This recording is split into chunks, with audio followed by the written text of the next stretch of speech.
Мы на самом деле не знаем, что на выходе, мы не знаем, какие именно оружия и сколько было поставлено. Но здесь важны знаки. Знак первый. Трамп не наш, Трамп не миротворец. Трамп президент Соединенных Штатов Америки. Он абсолютный американец. То есть на этом медовый месяц Трамп, если забираются наши активы, это конечно. грабеж. Они уже сейчас за счет морских дронов могут просто-напросто заблокировать все наши порты. Мы видим, все это уже не просто слова. Это хладнокровная, планомерная подготовка к войне с Россией. Гора родила мышь, хорошо хоть не таракан. Кремლის პროპაგანდისტების ამ ისტერიკას თარგმანი არ სჭირდება. დედანში უფრო კარგი აღსაქმელია ისე ფსიქოემოციური მდგომარეობა, რომელიც ტრამპის 50 დღის და უკრაინისთვის იარაღის მიწოდების გადაწყვეტილების შემდეგ ახლა მოსკოვშია. თუმცა რუსულ პროპაგანდას სოლოვიოვთან ერთად უსვლელი ლიდერი ჰყავს, ქართული ოცნების მოტრფეალე, სოხუმის ხშირი სტუმარი და ცივილიზებული სამყაროს მიერ სანქცირებული მარგარიტა სიმონიანი. როდესაც მარგო მზად არის ატომური ბომბი იყოს და ვაშინგტონს პირადად დაეცეს და გაასწოროს მიწასთან, ცხადი ხდება, რომ კრემლის არსენალში თუ არა ბირთვული შანტაჟი და მუქარა აღარაფერი არის. ეს ყველაფერი ბირთვული ულტიმატუმით დამთავრდება, მოცემული პარამეტრების ფარგლებში სხვა რამით ვერ დასრულდება. ეს არ ნიშნავს იმას, რომ ჩვენ ასე გვინდა, ეს ნიშნავს, რომ ჩვენ არჩევანი არ გვაქვს. პროპაგანდა ყებს პუტინი აკადემიკოსებს ხვდება, პესკოვი ზოგადი განცხადებებით შემოიფარგლება, რაც უტყუარი ნიშანია იმისა, რომ პუტინი მიხვდა ტრამპთან ფლირტი და რომანი დასრულებულია.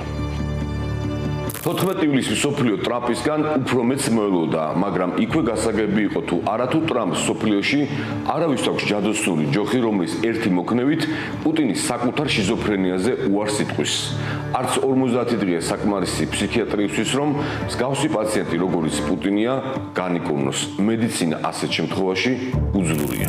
ტრამპის მოთმინება დასრულდა, არადა მან მშვიდობის მყოფელმა პირველმა დაურეკა პუტინს და აგრძნობინა, რომ იზოლაცია შესაძლებელია დასრულებულიყო. ის კი არა თითქმის ყირიმის აღიარებას დათანხმდა. ზელენსკი ლამის დიქტატორად გამოაცხადა და კიევისთვის იარაღის მიწოდებას კი დააპაუზა, მაგრამ კრემლის შიზოფრენიკმა ამასი ვერ გამოიყენა. 14 ივლისიც მოვიდა. თითქმის ერთი თვით ადრე კი ამერიკულმა ავიაციამ აიათოლების ირაზე საჰაერო იერიში მიიტანა. ულტიმატუმის 60 დღე ვერც თეირანმა შეირგო. ბანალურია, მაგრამ იმ დღეს ამერიკა კიდევ ერთხელ დარწმუნდა საკუთარ სიძლიერეში. კიდევ ერთხელ მიხვდა, რომ არსებობს მომენტი, როდესაც მშვიდობის მიღწევა მხოლოდ ძალის დემონსტრირებით შეიძლება. რატომ 50 და არა 7 ან 51? ეს დრო პუტინისთვის არ არის. ეს დრო მათთვის არის, ვინც ახლა რუსული ნავთობის ძირითადი შემსყიდველია. ახლა ბეზბჭობენ იმაზე 50 დღის შემდეგ სანქციების პაკეტი რომ ამოქმედება, რამდენად შესრულებად იქნება ეს ინდოეთთან ან თუნდაც ჩინეთთან მიმართებით. პეკინშიც და დელიშიც იციან, რომ 50 დღის ამოწურის შემდეგ ისე აღარ იქნება, როგორც ახლა. შესაბამისად, ინდოეთში უკვე დღეს დარწმუნებულები არიან, რომ იმ შემთხვევაში თუ რუსეთიდან ნავთობის იმპორტზე შეერთებული შტატები მეორად სანქციებს დააწესებს, ნავთობის საჭიროების ალტერნატიულ წყაროებიდან დაკმაყოფილებას დელი შეძლებს. რა მოხდება 1 სექტემბერს, როდესაც 50 დღე დასრულდება? მოსკოვში დილა იქნება, ვაშინგტონში ღამე. ამ დღეს 21 წელი შესრულდება ბესლანის ტრაგედიიდან, რომელიც სხვა უამრავ რამესთან ერთად პუტინის კისერზეა. იმ დილით პუტინს არ გაახსენდება 350 უდანაშაულო ადამიანის სიკვდილი, რომელთაგან უმეტესობა სკოლის მოსწავლე იყო. ახლა 1 სექტემბრის საღამოს ყასაბი ყველაზე მეტად ელოდება. 1 სექტემბრის შემდეგ ახალი 50 დღე აღარ იქნება, ახალი თაფლობის თვე აღარ იქნება. თეთრ სახლში ვითარება და არა რუსეთის სასარგებლოდ შეიცვალა. ტრამპ ახლა ზუსტად იცის, რომ ამერიკის სიდიადი და სიძლიერე არა იზოლაციონალიზმში, არამედ ძალის დემონსტრირებაშია. ამ იზოლაციონალიზმის იმედად იყო იმილზე ჩამოკიდებული ივანიშვილი, მაგრამ დიდი სტრატეგი აქაც შესწდა. გროსმაისტერს კიდევ მიუბრუნდები, მას კი ჰგონია, რომ შემოღობილს მიტაცებულს შიგნიდან დააბოქლომებს და ჩაკეტავს, მაგრამ ახლა დიდ პოლიტიკაში ვარსკვლავები მის სასარგებლოდ ნამდვილად არ არიან განლაგებულები. 50 დღეს რომ მიუბრუნდეთ, ამ დროისთვის რაც ცნობილია სარაკეტო კომპლექსი პატრიოტი გზაშია. შეერთებული შტატების ევროპის სარდლობის მეთაურმა და ნატოს მოკავშირეთა უმაღლესმა მეთაურმა ევროპაში გენერალ ლეიტენანტმა გრინკევიჩმა განაცხადა, რომ გერმანიასთან მჭიდრო თანამშრომლობაა პატრიოტების უკრაინისთვის სწრაფად გადასაცემად. ამის პარალელურად როიტერის სააგენტოს ინფორმაციით არ არის გამორიცხული 23 ივლისს კიევში გრინკევიჩის ხელმძღვანელობით პატრიოტის ტიპის სისტემების მქონე ქვეყნების კონფერენცია გაიმართოს, რომელზედაც კიევისთვის დამატებითი სისტემების გადაცემას განიხილავენ. 17 ივლისს კი დიდმა ბრიტანეთმა და გერმანიამ თავდაცვის ვაჭრობისა და მიგრაციის საკითხებში ისტორიულ ხელშეკრულება გააფორმეს. კანცლერის რანგში მერცი ბრიტანეთს პირველად ეწვია. ეს ის მერცია, რომელიც აცხადებს, რომ პუტინს მხოლოდ ძალის ენა ესმის და შესაბამისად სამშვიდობო ძალისხმევების ამენაზე საუბარს საჭიროებს. მერცმა ჯერ კიდევ 9 ივლისს განაცხადა, რომ პუტინის ომის დასრულების დიპლომატიური საშუალებები ამოიწურა. უკვე 10 ივლისს კი რომში უკრაინის აღდგენის კონფერენციაზე ტრამპს საჯაროდ მიმართა. დადექი ჩვენს გვერდით და დადექი ევროპელების გვერდით. ჩვენ ვისწრაფით სტაბილური პოლიტიკური წესრიგისკენ მსოფლიოში. დადექი ჩვენს გვერდით ამ ხარეს და ჩვენი საერთო ისტორიის ამ ფურცელზე. ამავე სიტყვაში მერცმა პატრიოტების უკრაინისთვის მიწოდების აუცილებლობაზე ისაუბრა და განაცხადა, რომ ამ საკითხზე ვაშინგტონთან მჭიდრო კონტაქტშია და რომ ბერლინი მზად არის სისტემების შესყიდვისთვის. ტრამპის იზოლაციონალისტური პოლიტიკის იმედად მყოფების მთავარი ოცნება არ გამართლდა. ნატო არ დასუსტა. ტრამპი ნატოდან და ევროპიდან არ წავიდა. უფრო მეტიც, ახლა ტრამპი ნატოსთან და ევროპასთან იმაზე ახლოა, ვიდრე ეს ვინმეს ეგონა. მოსკოვს და მის მომხრეებს მიხვდით ალბათ, ვისაც გულისხმობ, იმედები არ გაუმართლათ. ამას მოწმობს 50 დღესთან დაკავშირებით ალიანსის გენერალური მდივნის ეს განცხადება. თუ რუსეთი სერიოზულად არ მიუდგება სამშვიდობო მოლაპარაკებებს 50 დღის განმავლობაში და უწესდება მეორადი სანქციები ისეთ ქვეყნებს, როგორიცაა ინდოეთი, ჩინეთი და ბრაზილია. მოუწოდებთ ამ სამ ქვეყანას, თუ თქვენ ცხოვრობთ პეკინში, ან დელიში, ან ხართ ბრაზილიის პრეზიდენტი, მიაქციოთ ყურადღება, რადგან სანქციებმა შეიძლება დიდი დარტყმა მოგატანთ. გთხოვთ, დაურეკეთ ტელეფონით ვლადიმერ პუტინს და უთხარით, რომ სერიოზულად უნდა მიუდგეს სამშვიდობო მოლაპარაკებებს. წინააღმდეგ შემთხვევაში დაუბრუნდება დარტყმით ბრაზილიას, ინდოეთსა და ჩინეთს. რაც შეეხება შეიარაღებას, ესეც მნიშვნელოვანი განაცხადია. ჩვენ ევროპაში ვიპოვით ფულს, რომ უკრაინას ჰქონდეს ის, რაც სჭირდება იყოს ძლიერ პოზიციაში სამშვიდობო მოლაპარაკებების პროცესში, როგორც კი დაიწყება. მაინც რა მოხდა თეთრსახში, რატომ არ შედგა სამყაროსგან ჩაკეტვა. ბრიტანული ტელეგრაფის ინფორმაციით, პუტინის მიმართ ტრამპის უკმაყოფილების გაზასთან ერთად ეგრეთ წოდებული ქორები აქტიურად მუშაობდნენ იმაზე, რომ პრეზიდენტი უფრო ხისტი ყოფილიყო მოსკოვის მიმართ და ამაბაში ერთ-ერთი მთავარი ფიგურა სახელმწიფო მდივანი რუბიოა, რომელსაც პუტინზე ნათქვამი აქვს, რომ ის ომის დამნაშავე განგსტერი და ავაზაკია. მასთან ერთად არის უკრაინაში თეთრი სახლის წარმომადგენელი კელოგი. ტელეგრაფთან საუბარში კელოგზე მისმა თანაშემწემ ასეთი რამ განაცხადა. ბოლო პერიოდში გენერალი კელოგი აღმავალ გზაზეა. ის და რუბიო ახალ მიდგომას ხელმძღვანელობენ. 14 ივლისს ვაშინგტონში ჯერ გათენებული არ იყო, რომ კოლეგი უკრაინაში ჩავიდა.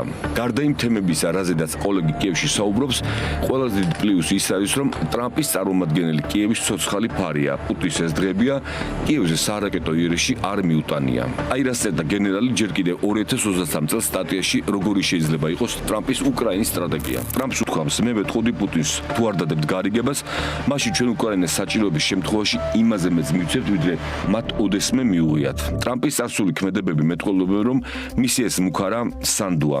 ტრამპა აჩვენა, რომ მას სურს დაარღვიოს საზღვრები. თუ პუტინი უარს იტყვის მოლაპარაკებაზე, ტრამპა შეიძლება ბაიდენის მიერ იარაღზე დაწესებული ყველა შეზღუდვა მოუხსნას უკრაინას და მიაწოდოს მას ის იარაღი, რომელიც გამარჯვებისთვის საჭიროა, მათ შორის შორი რადიუსის იარაღი, რომლითაც უკრაინა რუსეთზე და ყირიმზე დარტყმას შეძლებს. თუ პუტინი ძვირადღირებული სამხედრო დახმარების პერსპექტივის წინაშე აღმოჩნდება, ის დიდი ალბათობით მოლაპარაკებებს ამჯობინებს. სტატიიდან ამ მონარიდში ამ დღეების გათვალისწინებით ყველაფერთან ერთად ამ ფრაზამ მიიპყრო ჩემი ყურადღება. მიაწოდოს მას ის იარაღი, რომელიც გამარჯვებისთვის სჭირდება, მათ შორის შორი რადიუსის იარაღი, რომლითაც უკრაინა რუსეთსა და ყირიმზე დარტყმას შეძლებს. და გინდა არ გინდა Financial Times-ის და Washington Post-ის მიერ გავრცელებული ზელენსკი-ტრამპის სატელეფონო საუბრის ეს ნაწილი გახსენდება. ტრამპი ბოლოდინ შეგიძლიათ მოსკოვს დაარტყათ, სანქტ-პეტერბურგსაც ზელენსკი. რა თქმა უნდა, შეგვიძლია თუ იარაღს მოგაწვით. რა თქმა უნდა, არავინ იცის დიალოგისას სიტყვა-სიტყვით იყო თუ არა ამგვარი საუბარი. გულწრფელები რომ იყოფთ, არც ერთი გამოცემა ტყუილად არაფერს დაწერდა. მათი წყაროები არც ორღობის ჭორიკნები არიან. მით უმეტეს, რომ თეთრი სახლის პრეზიდენტ ლივიტის თქმით, მოსკოვზე თავდასხმის შესახებ პრეზიდენტების საუბარი მედიამ კონტექსტის გარეშე გაავრცელა. პრეზიდენტი ტრამპი მხოლოდ კითხვებს უსვამდა და არ მოუწოდებდა შემდგომი მკვლელობისკენ. ის დაუღალავად მუშაობს, რომ მკვლელობები შეაჩეროს და ეს ომი დასრულდეს. 50 დღე 1 სექტემბერს სრულდება. ტრამპი როგორც თავად ამბობს, იმედ გაცრუებულია, მაგრამ მასთან ანუ პუტინთან ურთიერთობა არ დაუსრულებია. რაც შეეხება 50 დღეს, Well, at the end of 50 days, if we don't have a deal, it's going to be too bad. Well, the tariffs are going to go on and other sanctions go on. უფრო მკაფიო 51 დღეზე ლინცი გრემი იყო სენატორი რუსეთისთვის ახალი სანქციების დაწესების ერთ-ერთი ინიციატორია. სწორედ მას ეკუთვნის სიტყვები, რომ კანონი ტრამპისთვის იქნება ურო პუტინის ეკონომიკაზე დარტყმისთვის და დარტყმისთვის ყველა იმ ქვეყანაზე, რომელიც პუტინის სამხედრო მანქანას ეხმარება. რაც შეეხება 51 დღეს, სენატორ ლინცი გრემის ეს განცხადება იყოს.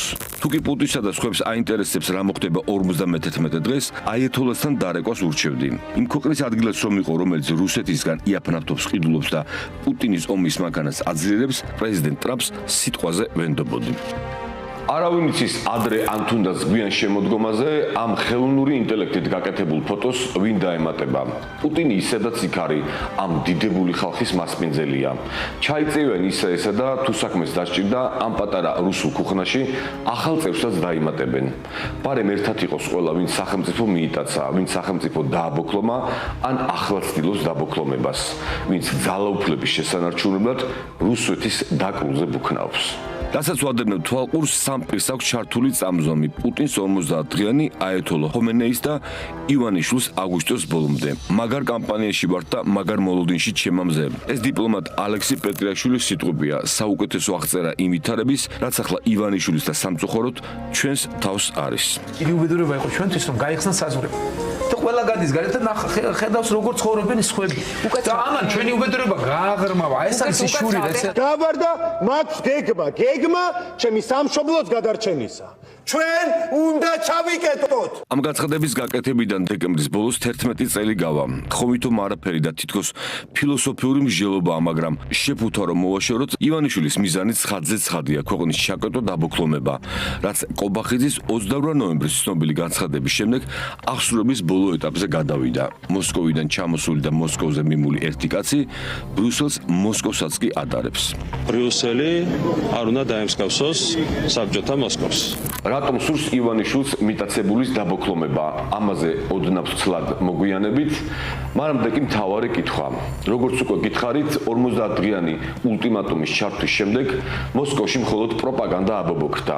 ოფიციალური კრემლი ჯერ დუმილს ამჯობინებს, მაგრამ არის მომენტი, როდესაც რასაც ვერ იტყვიან მოსკოვში, ბორძიკით, ფუძლიან ამოკითხვით და მრავლისმეტყველი პაუზებით თბილისში იტყვიან.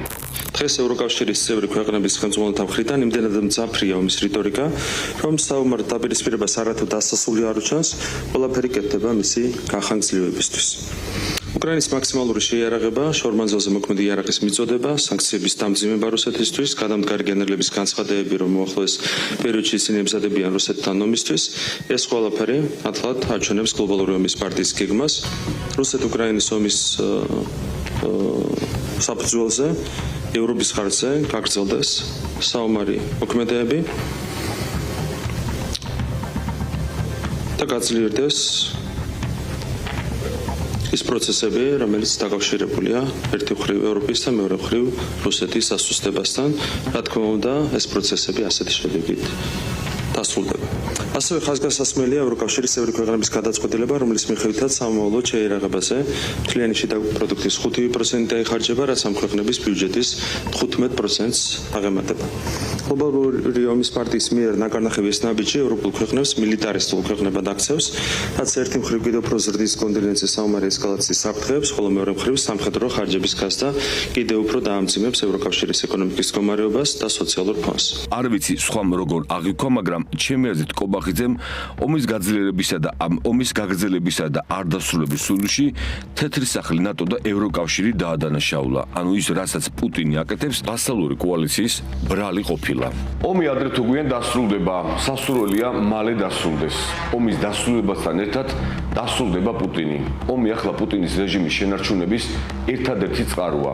არ იქნება ომი, არ იქნება პუტინი. პუტინი, რომელმაც დიდი ხანია იცის, რომ სტრატეგიულად უკვე დამარცხებულია. პუტინის სტრატეგიული დონის დებილი და სამხედრო უიღბლობის მაგალითია. უკრაინის დაპყრობა გადაწყვიტა, მაგრამ იმდენს ვერ ხვდება, რომ ეს ქვეყანა ევროკავშირშიც იქნება და ნატოშიც. ასე მკაფიო და გასაგებ ენაზე შეფასება დიდი ხანია არ მომისმენია. პუტინის სტრატეგიულ სიბეცეში მარტო არ არის, სადაც პუტინი, იქაც მისი გრუზინი მოკავშირე, ასევე სტრატეგიულად დამარცხებული ივანიშვილი, რომელიც არც ერთი პროგნოზი არ გამართდა. დაალაგა ტრამპთან ვერ, დაალაგა ევროკავშირთან ვერ. სანქციები არ იქნებოდა, დღეარ გავა სანქციებულთა სია არ გაიზარდოს. თითქმის არ დარჩა მოსამართლე ივანიშვილის პოლიტიკურ სასამართლოში სანქცია რომ არ შეხებოდა. სულ ბოლოს პროკურორი და წულუკიანის კომისიის წევრებიც დაასანქცირეს. არაფერს ვამბობ თავად ივანიშვილზე, რომელსაც სულ მალე ბრიტანეთის, საფრანგეთის, გერმანიის და ამერიკის ახალი სანქცია დაეწევა. აგერ პუტინმა ფიცოც დაკარგა, რომელიც ასე ლამაზად შეუერთდა რუსეთის წინააღმდეგ ევროკავშირის სანქციების მე-18 პაკეტს. დაკარგა ფიცო, დაკარგავს ორბანს, დაკარგავს პუტინი, დაკარგავს ივანიშვილი. სულ მალე ოფიციალურად მოსკოვი იტყვის, რომ ტრამპის ადმინისტრაცია ბაიდენიზაციის გზას დაადგა. იტყვიან მოსკოვში, იტყვიან თბილისშიც. იტყვიან, რომ ტრამპი გლუბინურ გესუდარსtvostan, ანუ ივანიშვილის ენაზე რომ ვთქვათ, ომის გლობალურ პარტიასთან დამარცხდა. რაც არ არსებობს, იმასთან ვერ დამარცხებ, მაგრამ პროპაგანდა სადაც ჭირდება და როდესაც ხალხის დაბოლების ძველი მეთოდი დაგიძულდა, იცი რომ ახალს ვერაფერს მოიფიქრებ და როცა რუსულ ღრმა სპირალში სხვა აღარაფერია, ისევ ომის ტყუილი და ისევ უდიდესი ქოცური აღმოჩნდა, რომ კაცი ყოფილა და ქალი იხსენებ ამ ბოდვას და ახალ შტრიხს ჯორდანო ბრუნოს ამატებ და ეს ყველაფერი მხოლოდ იმისთვის, რომ ივანიშვილის გამო ქართველი ხალხი საუკუნოვან იდეას ევროპაში დაბრუნებაზე კარგავს. ვიზა ლიბერალიზაციის გაუქმება ამ სასიცოცხლო იდეის რუსულ ნეხვში დასამარების ბოლოს წინა სტადიაა. როგორც შეიძლება მე მივიდე სამოქალაქო რეჟში და მოვითხოვო, რომ ვარ ქალი. ამის შეწერა, ამის დაფიქსირება და ამას გვეუბნებია, რომ ეს არის ადამიანის უფლებების დარღვევა. ვენეციის კომისიასაც მიაჩნია, რომ ეს არის ადამიანის უფლებების დარღვევა, სულსირცხვილი. ბრიუსელი გვეუბნება, რომ ჩვენ ავყვეთ ცრუ იდეოლოგიას და ვთქვათ, რომ კაცი შეიძლება გახდეს ქალი. აი ეს არის სინამდვილეში, რაც არის მოწოდებული ამ კანონთან დაკავშირებული, ხომ ამას ეხება, რომ კაცი ვერ იქნება, ვერ გახდება ქალი, ქალი ვერ გახდება კაცი, ის რომ ეს ცრუ იდეოლოგია არის და არ უნდა ისწავლებოდეს ამ იდეოლოგიით, არ უნდა ხდებოდეს ტვინის გამორეცხვა ბაღებში და სკოლებში და უნივერსიტეტებში და ასე შემდეგ. ეს იგივეა, რაც ბრიუსელს მოეთხოვა, რომ გვეღიარებინა, გვეთქვა, რომ დედამიწა არის ბრტყელი. მაგრამ თქვენი კანონი ქალი კაცი გახდებოდა და კაცი ქალი ამ ქვეყანაში? ნახეთ, ევროპაში სადაც კაცი ქალი ხდება, დიახად, სამართლებრივად. როცა მწყობში ხარ და როცა იცი რომ ტყუილს ღაღადებ, ასე ხდება, მარტო კითხვაზე პასუხი კი არ გიჭირს. ამ თემაზე მკაფიო ნინო წილოსანი იყო. მან თქვა ვიზა ლიბერალიზაციაზე საუბარი, თუმცა იმას ემსახურება, რომ ქართულმა ხალხმა ევროპაში კომფორტულად სიარული ქვეყნის სუვერენიტეტს არჩიოსო. ქალბატონი ნინო დაამთავრა თქვენმა შვილმა ლონდონის სამეფო კოლეჯი, ისწავლა ცხოვრება და არა მხოლოდ საგნები. მისცა სამეფო კოლეჯმა მას შესაძლებლობების რეალიზების საშუალება. თუ ვიფიქრე, რომ გარყვნილი ევროპიდან გამოაქციეთ და გაურყვნილ რუსეთში გადაიტანეთ საბუთები. თუ სუვერენიტეტის დაცვა სჭირდება, იქნებ რუსეთის სახელმწიფო სამსახურისა და მართვის აკადემიის დიპლომი სჯობდეს. ხომ ხედავთ დიდ მოღვაწეს დიმიტრი სამხარაძეს, როგორ გამოადგა ეგ დიპლომი გარყვნილებისგან თავდასაცავად, რადგან თქვენ სიტყვა გეთმით გუნდში და გავლენა გაქვთ, მარტო რომ არ იყოს თქვენი შვილი ერთმოწურე რუსულ სასწავლებელში, ურჩიეთ ყველას, რომ შვილები მათაც გადაიყვანონ რუსეთში, ბოლომდე რომ დაცულები იყოთ დასავლური გარყვნილებისგან. მე რა ევროპარლამენტი მკაფიოდ რომ აცხადებს, საქართველოს ამჟამინდელი მთავრობას არ ვაღიარებთ და სამართლიანი არჩევნების ჩატარებამდე ევროკავშირში გაწევრიანების პროცესი ფაქტიურად შეჩერებულიაო. მე რა რომ ვიზა ლიბერალიზაციის გაუქმების შემდეგ ემიგრაციაში გადახვეწილ ოჯახის წევრებს აქ დარჩენილები ისევ სოციალური ქსელებით მოეფერებიან. მე რა რომ ევროპული კეთილდღეობის დაკარგვით უმუშევრობა და სოციალურ დაუცველთა რიცხვი გაიზრდება. მე რა რომ ვინც გრძელ რიგში დგომის შემდეგ მოახერხებს ვიზის აღებას, გაძვირებული ბილეთით მოუწევს ევროპაში გამგზავრება. მგზავრთანაკადის შემცირების შემდეგ დაბალბიუჯეტიანი ავიაკომპანიებიც გავლენ ქართული ბაზიდან და მე ქუთაისის აეროპორტის დაკარგავს ფუნქციას. ჯერ ხომ პარლამენტის გაუქმებით გაუბედურეთ ქალაქი და ახლა აეროპორტის აქციაც საძოვრად. მე რა რომ უფრო მეტი ახალგაზრდა ვერ მიიღებს დასავლურ განათლებას. მე რა რომ აუცილებელი სამედიცინო მომსახურებისთვის ასიადულად ვეღარ წავდეთ მოქალაქეები ევროპაში. მე რა რომ ისინი ვინც ახლა ევროპაში მუშაობენ და აქ ოჯახებს არჩენენ, ერთ ჩვენი დღეს შესაძლებელია დეპორტაციაში მოხვდნენ. მეერა რომ იქ ნაშოვნი ფული აქ შესაძლოა ადვილად ვეღარ გადმორიცხონ, რადგან თქვენ ისეთი სისწრაფით მეკანებით რუსული სპირალის სიღრმეში, რომ შესაძლოა SWIFT-დანაც გათიშონ საქართველო. მაგრამ არ შედგე ქართველო, ნათია თურნავა ადგილზეა. ის უკვე შეხვდა ჩინეთის ტრანსსასაზღვრო ბანკთა შორისი გადახდების სისტემის პრეზიდენტს ფუ ხუანგს. წინ დახედულია რუსული მირი თუ არა, ჩინური გადახდის სისტემა იქნება, ან ორივე ერთად. არ შედგე პროპაგანდით twin გამოლაყებულო გრუზინო და გჯეროდეს რომ ამ ქვეყანაში არსებობენ ძალები, რომლებიც ღამღამობით საბრძოლში ყუმბარებს აკეთებენ. არსებობენ ადამიანები, რომლებიც აუცნობენ რომ მათ შვილებს თავზე რუსული ბომბები ეცემოდეთ და იხოცებოდნენ. ვისაც ამ რუსული ბოდის გჯერათ, ხომ გახსოვთ გარეჯი საქართველო რომ არის? ისიც ხომ გახსოვთ ბატონბიძინას რისი არ ჯერა? მე არ მგონია და ვერ ვიჯერებ, რომ რუსეთის სტრატეგია არის მეზობელი ქვეყნების ტერიტორიების დაპყრობა და ოკუპაცია. მე ამის არ ამჯერა. მე კი მის ვჯერა რომ რუსული პროპაგანდის მთავარი რუპორები გზავნილებში აიღიან. ომის თემატიკაში აცდენაა. ასე მაგალითად დიდი გაუჩინარების შემდეგ, როგორც ამბობენ დიდკასაც ქცეული მამუკა მდინარაძე, საკუთარ პროპაგანდისტულ ყუთში ჩამოჯდა და ომის მოგონილ ომის თემასთან დაკავშირებით ასეთი რამ იღაღადა. ჩვენ ვართ ახლა კულისებში, რაც ადრე იყო მოწოდებები, რომ აბა ბიჭებო წადით ახლა და გოგოებო და შევარდით ცხინვალის რეგიონში ან აფხაზეთში, ასეთი მოწოდებები აღარ ისმის და დაგიდასტურებთ, რომ დღეს კულუარებშიც რაც ხდებოდა, მაშინ ისიც აღარ ხდება. არავინ აღარ გვეუბნება, ეხლა ჩვენ ომი დაიწყეთო, გულწრფელად დასწია. რაღაც ვერ თქვა ისე როგორც საჭირო იყო. ამას ისიც ადასტურებს, რომ ეს გულწრფელობა პროპაგანდის ტირაჟირების სიაში არ მოხვედრილა. გააფუჭა მამუკამ, გამოსწორებს ირაკლი და ომის თემას შემოათრევს. საქართველოში მეორე ფრონტის გახსნის სურვილი იმდენად დიდია, რომ გლობალურმა ომის პარტიამ მთელი ევროპული ბიუროკრატია საქართველოსზე თათოსხმის რეჟიმში გადააწყო, ხოლო ფერკეტად უვიზო მიმოსვლის გაუქმებას მათ ხელში დარჩენილ ბოლო კოზირს განიხილავს. მე კი ვიცი, რომ ორივე რუსულ ტყუილში ხართ, მაგრამ აღერეთ რომელი უფრო მატყუარა და რომელი უფრო გულწრფელი ხართ. რომელი ტყვით ერთ მარტივს ჭეშმარიტებას, რომ დღეს მსოფლიოში თუ ვინმე გლობალური ომის პარტიაა, ეს მხოლოდ პუტინია. თუ პუტინი ომს შეწყვეტს, საკუთარ არსებობას შეწყვეტს, ამიტომ ნებით ის არაფერს არ შეწყვეტს და შეეცდება ამ 50 დღის გადაგორებას. ამ ულტიმატუმის ბოლოში კი შემოbrunება აღარ იქნება, ტრამპთან ქიმია აღარ იქნება. მშვიდობა პუტინის სახჩობელა, ისევე როგორც ევროპაში საქართველოს დაბრუნება და ევროპული იდეის გამარჯვება ივანიშვილის პოლიტიკური დასასრული. ივანიშვილმა და მისმა დაჯგუფებამ ზუსტად იციან, რომ თუ საქართველო ევროპაში იქნება, ისინი ვეღარ იქნებიან საქართველოში. ამიტომ ამბოქლომებს ასე მონდომებით მიტაცებულს თან იცის, რომ პუტინივი სტრატეგიულ დონეზე წაგებულია. წაგებულია და ამიტომ უნდა რომ თუ თვითონ არ იქნება, არ იყოს განვითარებული, წარმატებული საქართველო და იყოს ისეთი, როგორც კრემლის წარმოსახვაშია, დაჩაშანეკებული, დაღარიბებული, გაჭირვებული, ქართველებისგან დაცლილი და კადიროვის ჩეჩეთის ანალოგი, სადაც ყველა დოვლათი და სიკეთე ერთი პატარა დაჯგუფების ხელშია. ბევრჯერ მithქვამს და ახლაც გავიმეორებ, მსოფლიო ყოველდღიურ რეჟიმში ჩვენ თვალწინ იცვლება ვაშინგტონი, ლონდონი და ბრიუსელი სტრატეგიული ბუნდოვანებიდან დიდი ხანია გამოვიდა.